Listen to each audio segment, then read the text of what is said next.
Isn't exactly a style leader, but it isn't offensive to the eyes either. It is a little more stylish than the previous generation, but that's like saying flip-flops are more stylish than Crocs. And if you're wondering, yes, this is the 4-cylinder touring model that is sold exclusively north of the border.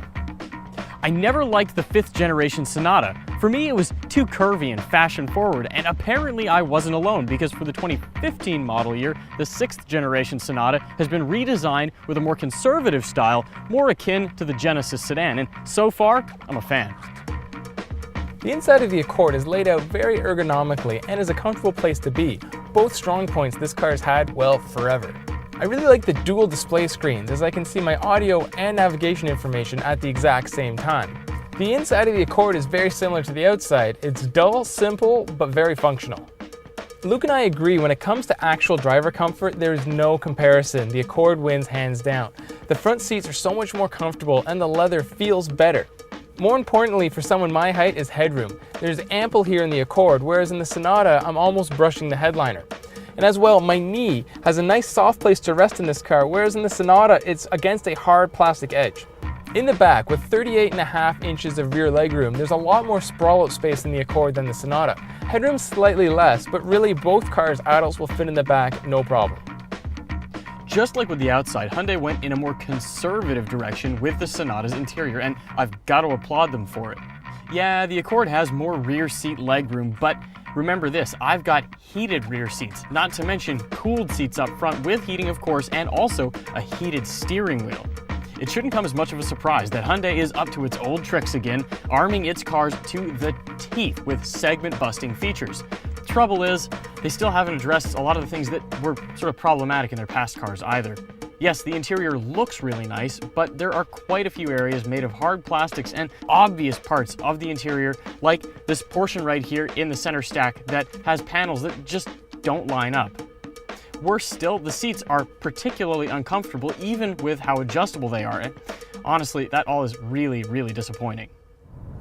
It's obvious a formula is emerging to build the perfect family sedan. Just look at these two cars. They have the exact same horsepower, their curb weights are within 6 pounds of each other, they're 1/4 inch apart in overall length, and they ride on the exact same tires. Now, the one area they do differ is in the transmission. Yes, the Accord has a CVT, but you know what? Who cares? This may well be the best CVT on the market. In regular operation, drivers won't even know that it's a CVT instead of a conventional 5 or 6-speed automatic. And on the highway, it does its best to make the engine not drone. Probably the most important point, though, is real-world fuel economy. The Accord is officially rated higher than the Sonata, and in our testing, they both achieved their official ratings, which means this car is more efficient. The engine itself is powerful enough for this car. I mean, it's not a speed demon, but people in this segment aren't really looking for that. It just stays in the background most of the time and doesn't make a lot of noise, which again is what you would want in a mid-size sedan. The Accord has always been one of the most predictable cars to drive, and for 2014, nothing's really changed.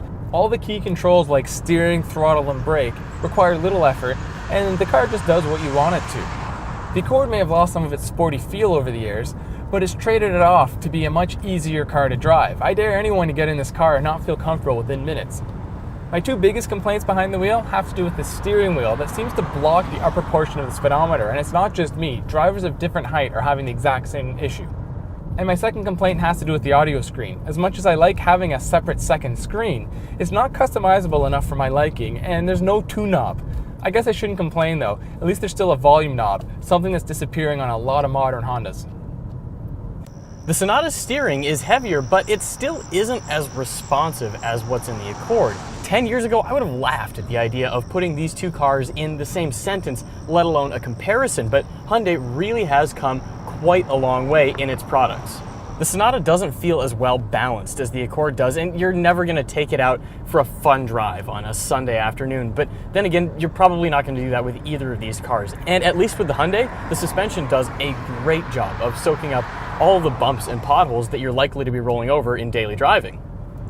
And even if it's not the most powerful car on the road, it's especially quiet. And if you're going to be going on a long drive, that, to me at least, means an awful lot.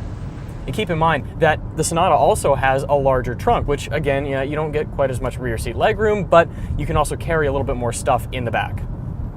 One of the other things I really like about the new products coming from Hyundai these days is the touchscreen control system, and specifically what you can do with XM Sirius satellite radio, because you can actually press a button and then scroll back to the songs that you were listening to a few minutes ago if you don't like what's on the radio right now.